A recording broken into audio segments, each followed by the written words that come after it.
intii la hadlayay su'aalo fara badan ayaan isweydiinay waxaan horta soo xasuustay Soomaaliya dalkeenu duruufihii uu soo maray ilaa iyo lixdameeyadii dadaalba wuxuu ugu jiray inuu dhaqaale ahaan isku filnaado horumarna sameeyo hadba afkaarta sabanka joogta waa lagu duulay markii kacaankii uu dhashay xornimadii ka bacdi 9 bilood oo bay haysatay dawladda dimuqraadiga ahayd waxa aad loogu daraalay in la qaato afkaar caalamka soo korayo dhamo uu qaatay oo ahayd import substitution in dalka wax laga soo saaro iridaha la xidho la isku filnaado dawladdu dadka ay wada shaqaalaysiiso halka hayaanka laga galo nimcada halka laga galo ayaa la qaatay xoogayna ku soo qaadanay limin badan laga ma gaarin oo adduun weynihii wadada qabsaday in badan dib u dhac bay ka dhaxleen markii dambe haddii toddobaatameeyadii waxyaabo fara badan la dhaqaajiyay oo hay'ado fara badan la aasaasay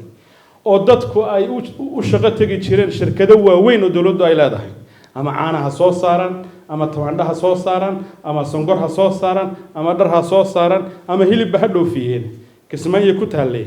ama laas qore ha laga furo mide dadaalkaasi wuu hana qaadi waay adduunku markaa wuxuu yiri globalization ku adduunku labadaas ay u kala saartay qolo hiigsanaysa horumar iyo barwaaqo iyo nabad iyo qolo dib u socota mugdiga ku socota nin kale oo la oran jiray Robert Wade baa jira buug buu qoray caana oo uu leeyahay governing the markets waa tan markaa hadda arrinteenu ay khusayso 92 baan u maleynayaa wuxuu isbarbar dhigay nimanka cadcad ee Yurub iyo ku dhaqan Mareykanku iyagu horumarka say ku gaareen waynu ognahay industrial revolution iyo inaga wixii aadamaha kale inta isku darsaneen ba horumareen oo hindiyada faqriga u dhamaatay ba xoolahoodii iyo hantidoodii meelaha kale lagu dhisay ilaa adduunku saas isu dulmanay waligii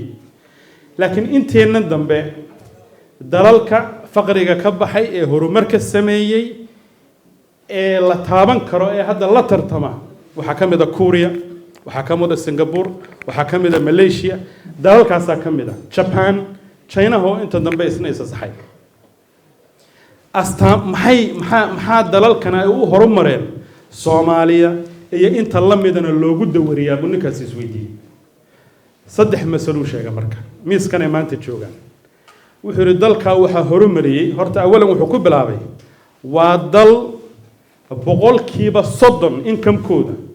ay dadka dalka u dhashay horta safegareystaan oo ay dhitaystaan oo meel dhigtaan meesha dhigtaan wuxuu yiri waa bangiyada boqolkiiba 30 qofku wixii uu la soo baxo meel buu dhiganay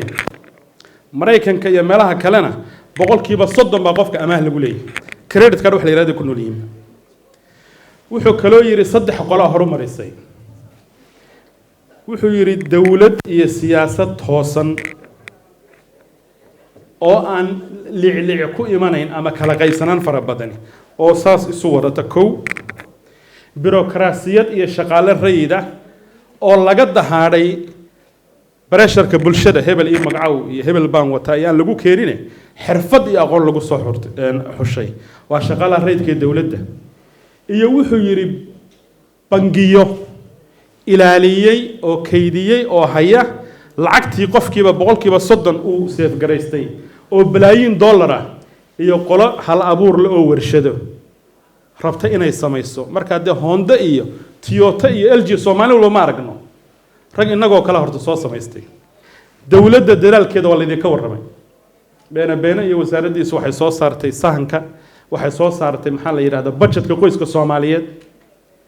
علمي financial sanctions law يبو ميل مريه ما هي extractive industries أو دواء ودو منهن دات كن ولان كلام مجدي هل كأدون وينه وكنوا لي هي إليسك ما أهان كرنو داد يراهد داد كيجنا أيدي وسبعين ماينو إن بنوك تيدون الشرع يلان مايان دخاتير تيدون الشرع يلان مايان أدون وينه هنو ونلف الجلينا سيرا كورونا ده اللي سجى إلى عليه بل سجى كان يلانية أدون وينه إنه سود وين ماي وحيننا يبسن ماي وحنا إنه سوارد ماي ولا ليالو وحفر حدا ما انتهرته labada kun iyo tobankii maanta halkan maynaan joogin maanta halkanaynu fadhinaa waxaynu ka hadlaynaa wax soo saar iyo wax qabsi waxaan ogahay duruufaha aad ku shaqaysaan ayaan aad u ogahay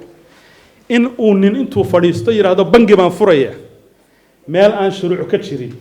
oo garab ka jirin oo dawlad berri ka ilaalisa aanay jirin oo protection kale aanu jirin inaad bangiya furtaan horta waa rakarooni duruufta aad ku shaqaysaanna waan ognahay maalkiinni iyo xoolihiinni waqtigiinni baad geliseen ummaddii baad u adeegteen maanta wiilka waxbarasho u aadaya adduunka iyo qofka dhakhtar loola cararayo iyo qofka wax soo iibsanayaaba infrastructure-kii aad abuurteen buu ku adeegtaayay mid dawladda abuurtay kuma adeegto wasiirka shaqada iyo shaqaalaha markaan ahaan jiray World Bank ayaa waxaanu ka wada shaqaynaynay wax la yiraahdo daryeelka bulshada nugul sida wax loo siin lahaa waxay ii keeneen report 3,000 oo page mala gaadhay oo ay ku cilmi baareen Soomaaliya sida ay u furudahay in qofka caawa ku barakacay bar dheere su'aalka dadku kuma dhufan iyo meelaha kale ama mid colaad ka barakacay ama mid duruuf ay haysato hadii la rabo in $100 loo diro si uu suuqa ugu dhow xoogu iibsado meel si degdeg lagu filin karo Soomaaliya jirta waxay marka aad ula yaabeen infrastructure-kii jiray iyo bariga Central Bank halku maray idinkaaba ka horeeyay mararka qaar waxaan rabaa inaan bogaadiyo horta doorkiina kama indhaleeyin waanu ognahay waa ka aanu rabno dawladnimada inaanu ku dul dhisno dawladuna ay garab idin noqoto waxaan kaloo rabaa maadaama bangiyada laga hadlayo inaan iyana bogaadiyo doorka ay hay'adaha dawliguna ka qaateen khaasatan Central Bank oo ilaa iyo xilligii hore ilaa iyo hadda oo Cabdiraxmaan uu joogo si joogto ah oo dhow ula shaqeynaya banuugta wax badanna u fududeeyay oo guushii u dambeysay malaha wiigii hore ay banki correspondence banki la soo fuliyay